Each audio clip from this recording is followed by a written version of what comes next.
The harbor was calm until the scream tore through the morning mist. When cops shot a little boy's retired K-9, unaware his father was one of the deadliest Delta Force commanders alive, the whole world shifted. Roe Calder's tiny hands shook as he dropped beside Rook, the German shepherd who had guarded him since he could walk. The dog's black and tan fur, once proud and strong, was now matted with spreading blood that soaked into the pier. "Please get up," Roe whispered, his voice cracking. "You didn't do anything wrong." Two officers stood frozen, their pistols still smoking, faces drained of color. They thought they'd stopped a threat. What they didn't know, what would change everything, was who the boy's father truly was. Hundreds of miles away, deep inside a covert Delta Force training compound, a man answered a phone call that reawakened a part of him the world had prayed would stay buried. His name was Calder Reese, former Special Operations legend, codename Shade. And when he heard his son sob, the ghost the battlefield once feared stepped back into the world. A cold morning mist rolled across Greyhaven Harbor, drifting low above the wooden piers like a pale veil waiting to be lifted by the sun. Roe Calder, a small 6-year-old boy with a tumble of light brown hair that never obeyed a comb, marched down the damp planks with the uneven determination of a child trying to look braver than he felt. His cheeks, soft and faintly peach-colored, glowed from the bite of the morning air. The faded orange backpack bouncing against his spine had once been decorated with bright stickers, now reduced to pale outlines, like memories half erased. Though young, Roe carried an innocence touched by loneliness. His mother had passed when he was still too small to understand loss, yet it lingered in him like a forgotten bruise that ached only on quiet mornings such as this. Beside him walked Rook, a senior German shepherd with a thick black and gold coat, dulled by age around the muzzle. His gait was slow but purposeful, his posture noble in a weathered way, as if carved from old loyalty. The scar beneath his left ear, thin, curved, and pale, was a relic of a dockside explosion years ago when he saved 2 officers from a burning crate. Since that night, Rook had become even more vigilant, overprotective at times, guarding Roe with a seriousness that made him appear less like a family pet and more like a retired soldier who had chosen one final mission: keep this boy safe, no matter the cost. As they passed along the wharf, fishermen waved in casual greeting. One of them, Eileen Thatcher, a tall, wiry woman in her late 50s with sun-darkened skin and streaks of silver woven through her black hair, gave Roe a grin that softened the sharp angles of her wind-lashed face. She was known for her blunt humor and an unexpectedly tender heart, shaped by losing her husband to a storm at sea 10 years earlier. "Morning, little captain," she called, her voice graveled by salt and years. Roe waved eagerly. Rook lifted his head, offering a polite grunt, but his ears stayed alert, swiveling restlessly at sounds only he understood. Today, Roe noticed the tension in Rook's body, how the dog paused more than usual, how his breath grew deeper, slower, more deliberate. A faint crease appeared between Roe's brows. He didn't know why the sight made his stomach flutter, only that something about Rook's behavior felt different, the way shadows sometimes felt alive in his bedroom when the night was too quiet. "You okay, boy?" he whispered. Rook responded by nudging his hand, but kept looking ahead. At the far end of the harbor sat the restricted fuel depot. A white cargo van idled near its fenced perimeter, a common enough sight, but today it seemed out of place, like a piece of a puzzle pushed into the wrong picture. The engine hummed too long. The driver never stepped out. Rook froze, muscles rippling beneath his coat. He smelled it first, metal heated by friction, a whiff of gasoline sharper than usual, and the unmistakable tang of scorched wiring. These scents layered together formed a pattern Rook recognized from training. Danger. Roe tugged his collar lightly, giggling. "Good boy, Rook. You want to play," but fear flickered in the shepherd's amber eyes. Nearly an hour later, as the sun climbed higher and softened the mist, a call blasted across the harbor patrol radio. Large dog acting aggressive near fuel lines. Kid nearby. Possible danger. Officer Briggs and Officer Hale responded. Briggs, a heavy-set man in his early 40s with a square jaw shadowed by rough stubble, carried the air of someone weighed down by too many sleepless nights. His eyes, deep-set and perpetually rimmed with fatigue, flicked nervously as he spoke. Years ago, an accident involving a faulty crane had nearly cost him his partner's life. Since then, Briggs had developed a hair-trigger instinct for perceived threats, one he rarely admitted frightened him more than anything else. Hale, his partner, was the opposite, a young, slender man with sandy hair and a face too gentle for the badge he wore. He was courteous almost to a fault, apologizing to strangers even when they bumped into him. His calm voice often diffused tense situations, though he still carried the insecurity of a rookie, desperate not to fail. When they reached the depot, steam rose in ghostly ribbons from the warm fuel pipes. Through the haze, they caught a chaotic scene. Roe, tiny, frightened, stood near the fence, and Rook, hackles raised, growled violently at a lanky man crouched near the pipeline. The stranger had a chalk-pale complexion, a thin, angular face, greasy hair cut unevenly, and a pair of eyes that darted like a trapped animal's. In his trembling hands was a metallic device wrapped with bits of exposed wiring. The man stared at them for half a second before bolting into the mist. The device slipped from his grasp, clattering against the concrete. Briggs never saw the man clearly. He saw only movement, only a large dog lunging, and the terrified cry of a child. His pulse hammered, his vision tunneled, every old fear clawed to the surface. "Briggs, wait!" Hale shouted, but the command drowned in the fog. The gunshot cracked across the harbor like a lightning strike. Rook's body jerked sharply, legs folding as if the earth had been pulled from beneath him. He collapsed onto the cold concrete, a dark bloom of blood spreading beneath his ribs, mixing with seawater until it swirled into red-streaked puddles. Rose screamed, a raw, breaking sound, and dropped to his knees, gathering Rook's fur in his shaking hands. The dog's breaths came shallow, uneven, fading under the boy's frantic pleas. The harbor fell silent except for Rose's wail echoing over the water, one sound strong enough to rewrite the whole morning. Rain drifted across the silent training compound like thin smoke, as Calder Reese, broad-shouldered, dark-haired, and carved from the kind of discipline only war could sculpt, stepped out of the sparring hall when his phone vibrated. He had the rugged, angular face of a man who had spent years under harsh suns and colder nights, with a strong jaw peppered by a day's stubble and eyes a deep iron gray often described by teammates as the color of the moment before violence. A faint scar cut diagonally across his cheek, a reminder of the mission that had earned him his Delta Force moniker, Shade, the ghost who walked between danger and disappearance. When Calder answered the phone and heard nothing but his son's sobs, broken, terrified, small, something inside him snapped with a soft, almost inaudible sound. Rose's trembling whisper, "Dad, they shot Rook. He was protecting me," struck him with more force than any bullet he had ever faced. For a moment, the war-hardened commander stood completely still, frozen against the concrete corridor as memories collided. Rook shoving him out of the way of enemy fire, Rose's first steps, the promise he once made to keep them both safe. The ache was sharp, merciless.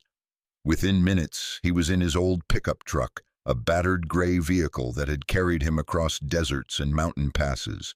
As he sped through sheets of misting rain, every mile felt like a battlefield he was too late to save. The wipers creaked rhythmically against the windshield. His fist tightened around the steering wheel. The rain outside was nothing compared to the storm building beneath his ribs. Greyhaven Harbor appeared through the fog as a cluster of shadowed docks and dim orange lights. When Calder parked, he barely took a breath before stepping out into the wet wind. His boots slammed onto the slick planks with a heavy thud, each step filled with a soldier's purpose and a father's dread. Roe sat on the edge of the pier, tiny hands covered in dried, darkened blood, his eyes swollen from crying. He looked impossibly small, hunched under the weight of something no child should ever carry. Calder dropped to one knee beside him. Roe didn't run into his arms like usual. He simply leaned forward, pressing his forehead into Calder's chest with a quiet, broken exhale. Calder wrapped his arms around the boy, feeling Roe's shivers as if they were his own. He brushed the salt-streaked dirt from the child's cheek with a thumb that had steadied rifles and dismantled bombs, but trembled now. When Calder lifted his gaze, he found Officers Briggs and Hale standing a few paces away.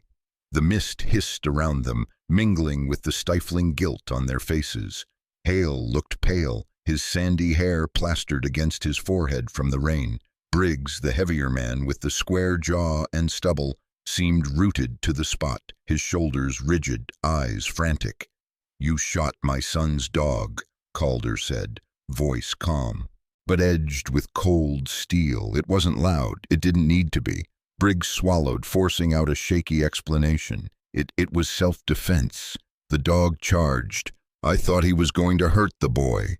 Calder's eyes flickered to the long, dark streak of blood trailing from the fence toward the fuel depot. Nearby, something metallic glinted under the dock light, a device smeared with dirt, wires protruding from its base. A clue Briggs either hadn't seen or had chosen not to. Calder stepped forward, his body language controlled, dangerous. Rook never misjudged a threat. He growled because someone was there, someone more dangerous than either of you realize. Hale's fingers twitched as if he wanted to speak but didn't dare. Briggs took a half-step back, recognizing something in Calder's eyes, a glint that belonged to a man who had been forced to bury too many brothers in arms. Calder didn't shout, didn't curse. His voice stayed low, almost too even. "If you shot a hero, you'd better pray you didn't try to cover it." That night, the storm intensified, drumming hard against the small house that overlooked Greyhaven's darkening bay. A home Calder rarely occupied, but always kept ready for Roe. Inside, Roe sat curled on the couch, Rook's old collar held tightly against his chest. The little metal tag jingled softly whenever his hands trembled. Calder sat across from him, the glow of a single lamp carving sharp shadows across his stern features. He held the official report, a thin stack of papers that felt heavier than any classified dossier he had been forced to read overseas. Aggressive dog. Self-defense. No civilian suspects in area. Not a single mention of the pale man crouching over the pipeline. Not a single word about the device that had dropped to the ground. Not a trace of the truth. The rain hammered harder. Calder read the final line again, jaw tightening until the muscles trembled. He had lost teammates whose names never made headlines. Lost good men to explosions in deserts, jungles, forgotten border towns. He had buried his military career after one mission went catastrophically wrong, an ambush he blamed himself for to this day. But nothing compared to seeing Roe stare hollow-eyed at Rook's empty collar. He reached into a drawer and pulled out an old photograph. Him and Rook, years younger, standing beside a smoking vehicle after a hostage rescue. Rook's ears were high then, his coat a brighter gold. Calder traced the edge of the picture with a finger that no longer shook. He whispered, voice roughened by an emotion he rarely allowed, "This time, I protect you." Sometime past midnight, someone knocked on the door, not loud, just a cautious tap. Calder rose, opening the door with the slow, threatening restraint of a man who never let his guard down. A new figure stood on the porch, Captain Mayra Duval from the Harbor Authority. She was in her early 40s, tall and athletic, with copper-brown skin, dark curls pulled tightly into a bun, and eyes that held a kind of wary intelligence. She had once been a diver in the Coast Guard before an injury from a collapsed underwater structure left a faint scar along her collarbone. Known for precision and pragmatism, she rarely appeared without reason. "I heard what happened," she said quietly. and I don't trust the report they filed." Her voice was steady, but Calder recognized the flicker of anger she tried to hide. Mayra had known Rook during his working years, had even requested him for inspections. "There was a man at the depot earlier today," she added. "Maintenance logs show an unauthorized entry. I thought you should know." That confirmed everything. Calder stepped aside. "Come in." And as Mayra entered, rainwater glistening on her jacket, Calder knew his path had already been chosen. He wouldn't let Rook's death be reduced to a footnote in a lazy report. He would peel back every lie. He would hunt every truth. And the men responsible, whoever they were, would never see him coming. Night devoured Greyhaven beneath a sky smudged with ink-dark clouds, and the wind howled across the harbor like an animal that had slipped its chain.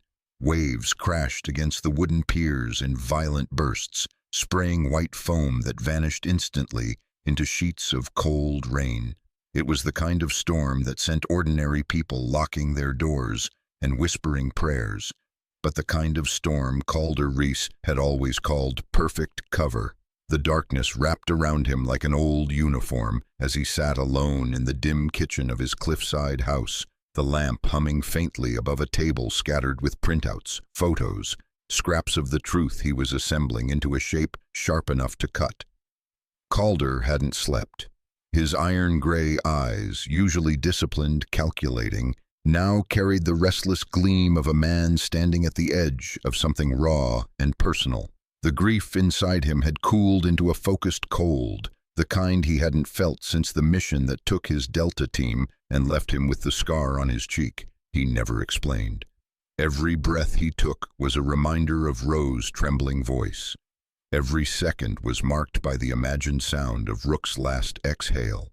He pushed his hand through his dark, rain-damp hair and opened the secure laptop Mayra Duval had brought earlier. Outside the window, lightning flashed above the churning bay, illuminating the harbor like a camera shutter. He began pulling surveillance footage from every source his old military contacts could access: the fuel depot, the outer docks, the convenience store overlooking the bayfront road, even a rusty gas station camera mounted on a buoy platform. The files loaded slowly, flickering with grain and static, but to Calder they were clear enough. The white cargo van appeared first, pulling beside the restricted pipelines at 10:17 a.m. The driver, a tall, thin man with a hunched posture beneath a black hooded jacket, stepped out with a tool bag dangling from one hand. Calder zoomed the frame. The man's face, though partly shadowed, showed a sharp jaw, pale skin stretched tight over high cheekbones, and hollow eyes that twitched toward every sound. Eyes of someone who lived in constant edge-state fear. He moved with the stiff, jittery rhythm of a person accustomed to secrecy and danger. Calder scrubbed forward. Rook entered the frame, pulling Roe back, barking with a force that vibrated the camera. Calder felt his throat tighten at the sight. Rook's tail was down, stance rigid, the posture of a dog sensing explosive-grade danger, not aggression. Rook lunged not at the boy, but toward the metallic object the stranger was wiring to the pipe. Lightning burst outside. The storm raged. Calder leaned closer. The man dropped the device, and in that split second of panic, ran behind a stack of shipping crates. Only seconds later, Officer Briggs came sprinting into view, gray raincoat flapping, pistol already drawn. Hale followed, soaked and shouting something inaudible. Calder paused on Briggs's face. Even through the blur, he saw the panic, the loss of judgment, the impulsive fear that had shaped Briggs since the crane accident years earlier when he'd almost lost a partner. A fear that never allowed him to think first, only react. Calder ran the footage again in slow motion. Briggs's finger tightened on the trigger before Rook even changed direction. The shot flared white on the screen. Calder's jaw clenched until the muscles trembled.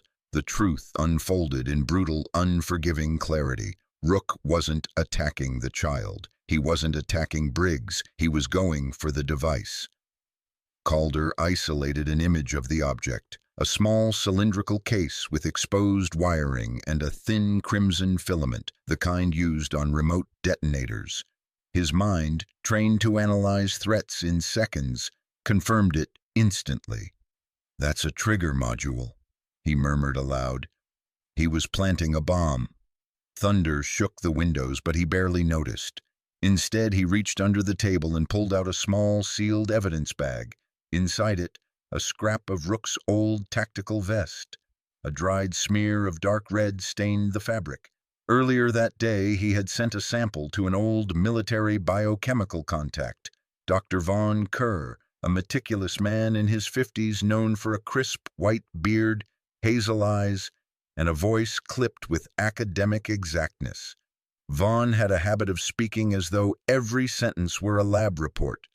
He had once saved Calder's life with improvised plasma during a desert operation, and since then owed Calder a favor he never forgot. Calder replayed Vaughn's message from an hour earlier. The man's voice, precise, sterile, authoritative, filled the room. "This is not canine blood. It's human, male. The DNA matches an individual flagged on an international watch list, known for sabotage in coastal ports." Calder sat still for a long moment. Rook had been right. Rook had been defending Roe from an imminent explosion. Rook had taken blood from the actual threat. Rook died a hero. The storm outside heaved its fury against the cliff, but inside, Calder finally felt the shape of the thing he was hunting. It wasn't just one man. It wasn't just Briggs's panic. It wasn't a mistake. It was deliberate, coordinated, and covered up. Anger rose in him, not hot and reckless, but cold and measured like a blade pulled from oil. He gathered the files, zipped the drives, and locked his laptop. Then he pulled on his dark rain jacket and strapped a compact flashlight holster to his thigh. His boots, worn from deployments and storms half a world away, thudded heavily against the wooden floor. He knew where he had to go.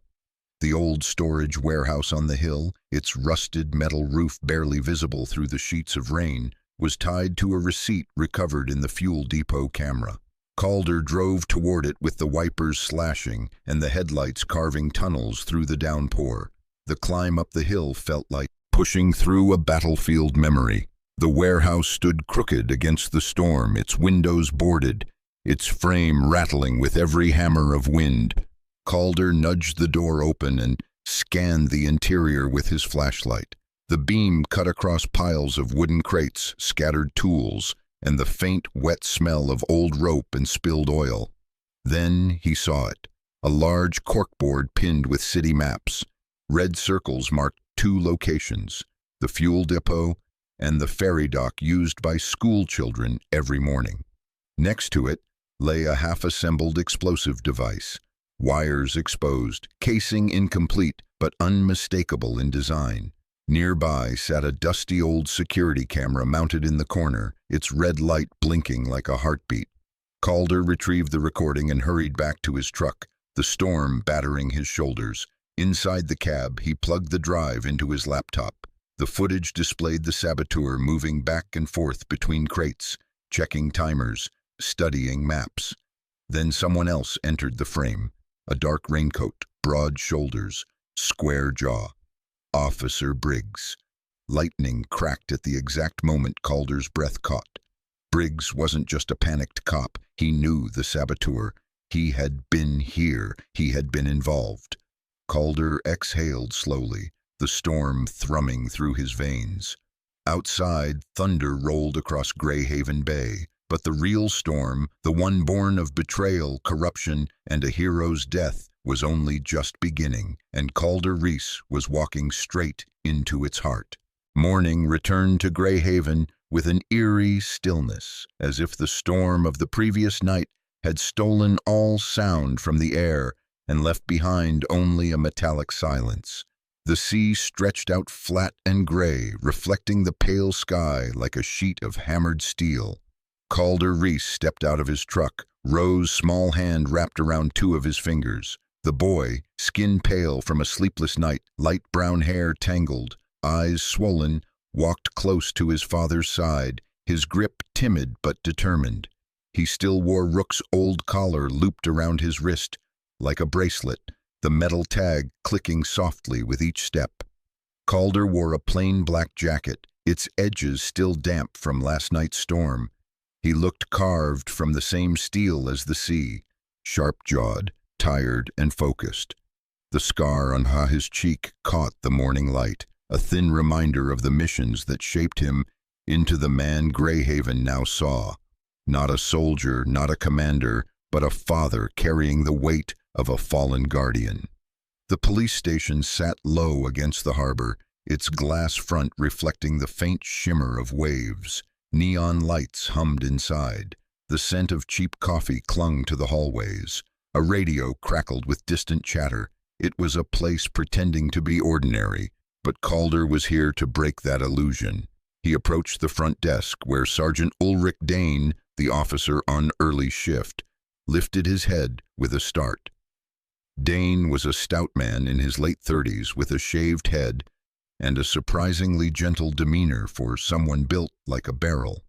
His round face held small, thoughtful eyes behind wire-rimmed glasses, eyes that always seemed more suited to reading crime novels than breaking up bar fights. He stuttered slightly when startled, a habit left over from a childhood spent in a noisy foster home. Calder placed a small USB drive onto the counter. "Call Officer Briggs," he said. Dane blinked rapidly. "Sir, is this about—" "Now." Something in Calder's voice, a calmness lined with cold fire, made Dane reach immediately for the intercom. Within minutes, the entire morning shift gathered in the briefing room. Officers shuffled inside, murmuring as the tension crackled like electricity. Rowe sat silently beside his father, legs dangling from the chair, holding the collar with both hands. The projector flickered on. Calder inserted the USB.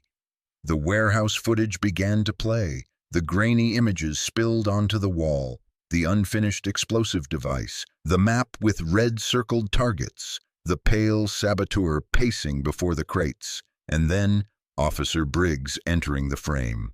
Gasps filled the room. Chairs creaked. A cup of coffee hit the floor somewhere in the back. Briggs stood at the edge of the crowd, his large frame trembling visibly. His square jaw clenched, the stubble along his cheeks twitching with the effort to maintain composure. The man had always been rough around the edges, his distrust born from surviving a horrific crane accident that had crushed his former partner, an accident that left him with chronic anxiety he never admitted aloud. But now that same fear washed over him in waves. His voice cracked. "I didn't know he was planning anything like that. I thought he was just smuggling contraband, just exchanging information for money. I didn't know." Calder stepped forward, his gray eyes fixed on Briggs with the intensity of a man speaking not as a warrior, but as a father. "You didn't just shoot the wrong target," he said quietly. "You killed the only witness who sensed the threat. Rook wasn't attacking my son. He was protecting him, protecting all of us. He smelled that bomb before anyone else." Briggs' breath hitched, regret washing over his face like a breaking wave. "I panicked," he whispered. "I saw him run. I saw the kid scream. I reacted." Calder didn't raise his voice. He didn't need to.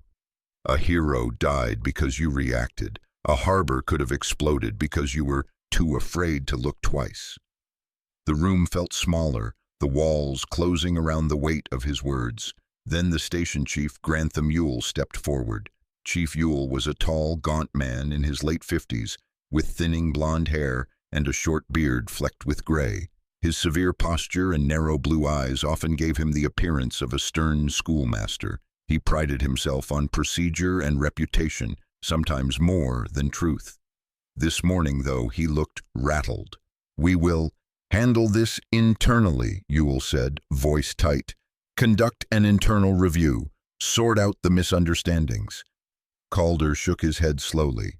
"Not this time." He moved to the table and laid out a small stack of documents. Dr. Von Kerr's blood analysis report, the dockside camera angle showing the fleeing saboteur, the fuel depot footage proving Rook's change of direction, and printed still images of Briggs inside the warehouse. "You don't get to bury this," Calder said. "Not in paperwork. Not under excuses." Before Yule could respond, Calder reached into his jacket, pulled out a slim envelope, and slid it across the table.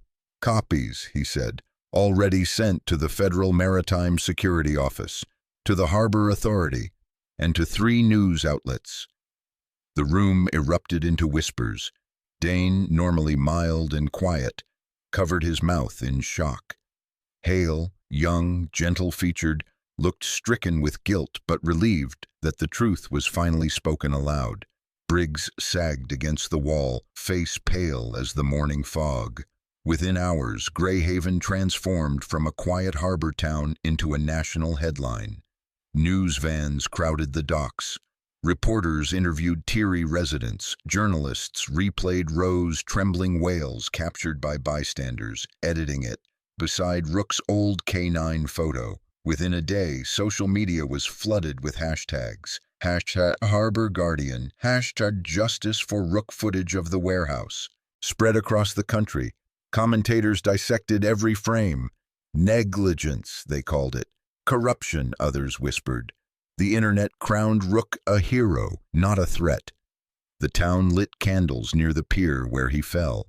For the first time since the shooting, strangers approached Roe not with pity, but with gratitude. Some brought flowers, others brought old photos of Rook during his service days. Roe didn't speak much, but he listened, the collar held tightly to his chest, eyes still full of grief.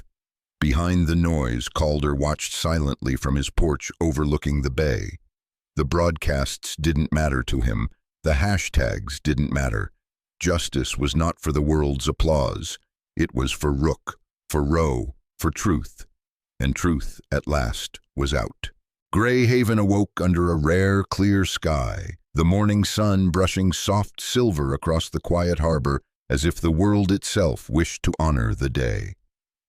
Weeks had passed since the truth burst open like a storm over the town, yet the memory of Rook's sacrifice still lingered in every corner, etched into conversations at the fish market, whispered by dock workers as they secured their ropes, and felt in the way neighbors watched Roe Calder with gentler eyes than before. The small seaside town carried its wounds, but it carried its gratitude too, and today all of Greyhaven gathered to show it. The harbor square, usually used for weekend craft stalls, had been transformed into a field of flags and white flowers. Waves rolled softly behind the stage, the rhythmic hush of the tide matching the somber reverence of the crowd. Calder Reese stood there, shoulders squared, jaw set, wearing a clean, dark jacket for the first time in weeks. His angular features, sharp jawline, iron gray eyes, dark hair tied back neatly, carried the calm of a soldier who had survived both battles and grief. Beside him, little Roe clung to his hand, dressed in a small navy sweater with brass buttons. The boy's light brown hair was brushed for the ceremony, though a few strands still curled stubbornly over his forehead. His cheeks were pale, but he stood tall, clutching Rook's old collar to his chest, as if it were the last warm heartbeat of his fallen guardian. On the stage, a wooden podium had been decorated with blue and white streamers. The harbor mayor, Eldrick Moore, took his place behind it. Moore was a stout man in his 60s with a neatly trimmed salt and pepper beard and deep lines carved across his forehead from decades of public service. His voice usually rumbled with the gruff authority of someone who had brokered countless disputes among fishermen, but today it softened with emotion. Greyhaven is a small town, Moore began, scanning the silent crowd. But we are not small in courage, and no act of courage has shaped us more deeply than the sacrifice of Rook, our harbor guardian. He stepped aside, and an officer in full-dress uniform carried forward a velvet-lined case. Inside lay a polished medal, engraved with the seal of the Department of Maritime Security, glinting under sunlight. A hush fell as the medal was announced. The Harbor Valor citation, rarely given, almost never posthumously to an animal. Roe's small fingers tightened around the collar. Calder placed a steady hand on the boy's back. Officer Briggs walked toward them next. His once heavy gait felt slower, burdened by remorse rather than weight. His square jaw was shaven clean today, his eyes rimmed with red as if he hadn't slept since the truth came out. The man looked smaller somehow, deflated. The swagger that once accompanied him during patrols had dissolved entirely. Briggs knelt before Rowe, holding a neatly folded American flag, crisp, carefully creased. His large hands shook. "This flag is meant to honor heroes," he said, voice trembling, "and I failed to see the hero who stood in front of me that day." He extended the flag with both hands, unable to meet the boy's gaze. "I was wrong," Briggs whispered. "Your dog was right." Rowe's throat bobbed in a small swallow. Tears pooled but didn't fall yet. He placed one hand over the folded flag. "Rook forgives you," he said softly, barely louder than the waves behind them. "He always does." Briggs bowed his head, shoulders shaking once before he rose and stepped back into the crowd. The ceremony continued, speeches, a moment of silence, and then the unveiling of the stone monument. A thick cloth was pulled away, revealing a granite plaque carved in elegant serif letters. Rook, harbor guardian, protector, hero, friend. A cluster of white chrysanthemums was placed at the base, Rowe's favorite flowers because they looked like soft clouds. When the crowd dispersed, offering quiet condolences and pats on the shoulder, Calder and Rowe remained. The boy touched the plaque gently, tracing the carved letters with his fingertips, his voice a thin whisper lost in the wind. Calder knelt beside him, one arm around the boy's small shoulders.